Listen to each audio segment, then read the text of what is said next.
দুই হাত ভরে মেহেদি পরে হাত রাঙাতে আমার তো খুব ভালো লাগে। আমি যদি ভুল না হয়ে থাকি, অনেক আপুই আছেন মেহেদি পরতে ভালোবাসেন। আসসালামু আলাইকুম, কেমন আছেন সবাই? আশা করছি আল্লাহর রহমতে সবাই সুস্থ আছেন, ভালো আছেন। আমি যখনই আমার বাবার বাসায় আসি কখনোই আমি খালি হাতে যাই না। মানে খালি হাত বলতে মেহেদি দেওয়া ছাড়া আমি যাই না। সবসময় আমি ছোট্ট ভাগ্নিটার কাছ থেকে আমি মেহেদি দিয়ে যাই। তো এবার অনেক ঝামেলা হয়েছে, মানে ঝামেলা বলতে ওর যখন সময় হয় তখন আমার হয় না, বা আমার হলে ওর হয় না। ওর ভার্সিটি থাকে, ক্লাস থাকে, পড়াশোনা আছে, প্রাইভেট থাকে।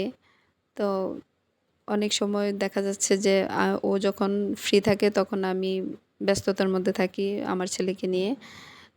বাবার বাসায় আসলে তো অন্য কোনো ব্যস্ততার মধ্যে থাকতে হয় না, শুধুমাত্র আমার ছেলেটাকে নিয়েই ব্যস্ত থাকতে হয়। যাই হোক, অবশেষে ওর কাছ থেকে সময় পেলাম, বা আমিও সময় বের করতে পারলাম। তারপর ওর কাছে গিয়ে মেহেদিটা দিতে পারলাম শেষ পর্যন্ত। ও এত সুন্দর করে, এত নিখুঁতভাবে আর্ট করে, খুবই ভালো লাগে। এত সুন্দর করে এক একটা ডিজাইন বের করে নিয়ে আসে, এই জন্য দিতেও ভালো লাগে। যদিও আমি মেহেদি দিতে পছন্দ করি, কিন্তু এত সময় নিয়ে, এত ধৈর্য নিয়ে বসে থেকে মেহেদি দিতে আমার এত কষ্ট হয়। আর যারা দেয় তাদের কি পরিমাণ কষ্ট হয় চিন্তা করলেই তো মানে খুব লাগে।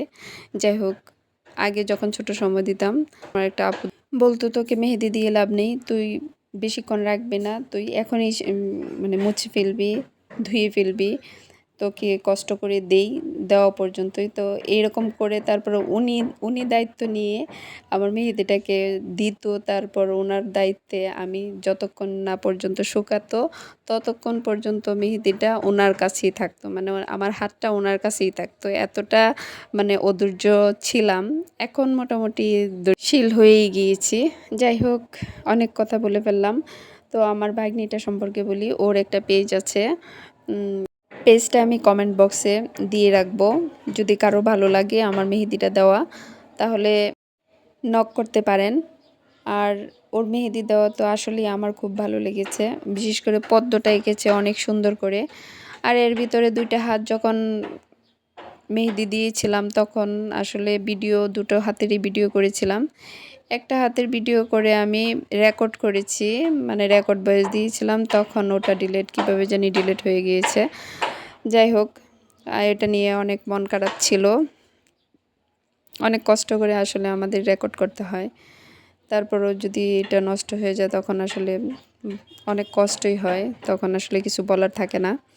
এই তো আমার মেহেদির ফাইনাল লুক। কার কেমন লেগেছে, যদি ভালো লেগে থাকে কমেন্টে জানিয়ে দিবেন। আর আমার ভয়েস রেকর্ডের সময় মাঝে মাঝে নয়েজ আসছে, আসলে যখন ভয়েস করছি পাশে বিল্ডিং হচ্ছে, ওখান থেকে বাইরের শব্দ আসছে। যাই হোক, আজকের ভিডিওটা কার কেমন লেগেছে, যদি ভালো লেগে থাকে ছোট্ট কমেন্টে জানিয়ে দিবেন। ভালো থাকবেন সবাই।